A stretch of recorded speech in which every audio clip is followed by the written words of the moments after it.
శ్రీ గురుభ్యో నమః. శ్రీమాత్రే నమః. ఉత్తరం వైపున ఉత్తరం దిక్కునకి అధిపతి కుబేరుడు. అలాగే గ్రహాలలో మనకి బృహస్పతి అంటే గురువు దీనికి అధిపతి అని చెప్పవచ్చు అన్నమాట. కాబట్టి గురువు లేదా కుబేరుడు ఈ స్థానంలో అనుకూలంగా లేనప్పుడు ఏం జరుగుతుంది అంటే ఇది చాలా ముఖ్యమైనటువంటి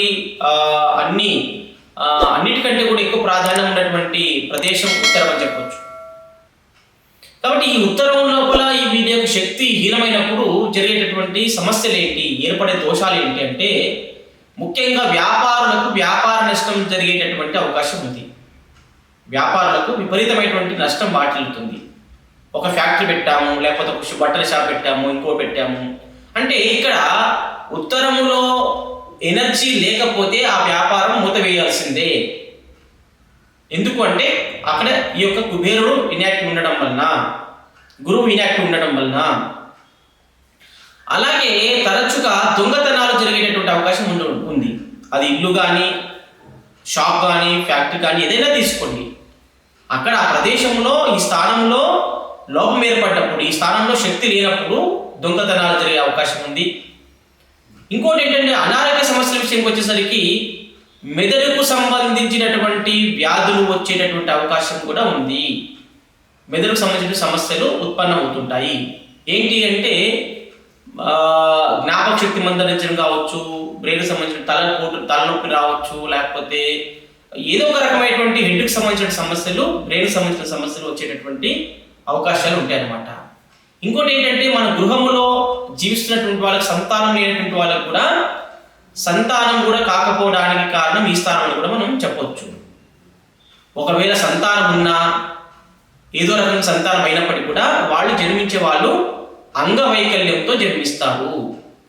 ఏదో ఒక రకమైనటువంటి మానసికమైనటువంటి శక్తి, అంగవైకల్యం అంటే మానసికమైనటువంటి అంగవైకల్యం కావచ్చు, ఫిజికల్ ఫిట్నెస్ లేకపోవడం కావచ్చు, లేకపోతే ఏదో ఒక రకమైనటువంటి వైకల్యం అంటే ఆ యొక్క చేతులు వంకరో కాళ్ళు వంకరో ఏదో పుట్టడం, అంగవైకల్యంతో పుట్టడం అవకాశాలు ఈ జోన్ వల్ల ఏర్పడేటువంటి అవకాశం ఉంది.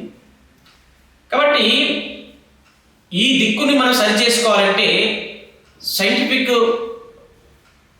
ఆరాస్కాలతో అక్కడ ఎనర్జీ ఉందా లేదని ముందు చెక్ చేసి, ఒకవేళ ఈ ఎనర్జీ లోపించినప్పుడు మనం తప్పకుండా సైంటిఫిక్ పరిహారం చేసుకున్నట్లయితే భవిష్యత్తులో జరగబోయేటటువంటి ఇలాంటి పరిణామాలు ఏవైతే ఉంటున్నాయో, వాస్తుపరమైనటువంటి ఎనర్జీ దిక్పాలకుడు ఇచ్చేటటువంటి ఆ దిక్కుకు ఇచ్చేటటువంటి అధిపతి కుబేరుడు కానీ గురువు కానీ ఇచ్చేటటువంటి ఈ నెగిటివ్ ఎనర్జీలన్నీ కూడా పాజిటివ్గా మారేటటువంటి అవకాశం ఉంది.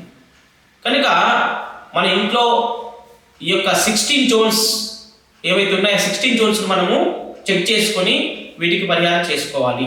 అప్పుడే మనకి సుఖవంతమైనటువంటి జీవితాన్ని గడిపే అవకాశం ఉంటుంది. సంతానం లేని వారి సంతానము, మెదడుకు సంబంధించినటువంటి వ్యాధులు రాకుండా ఉండడము, దొంగతనం జరగకుండా ఉండడము, ఇలాంటి అనేకమైనటువంటి చెడు ఫలితాలు ఏవైతే ఉంటున్నాయో అవి రాకుండా మనము జాగ్రత్త పడిన వాళ్ళం అవుతాం.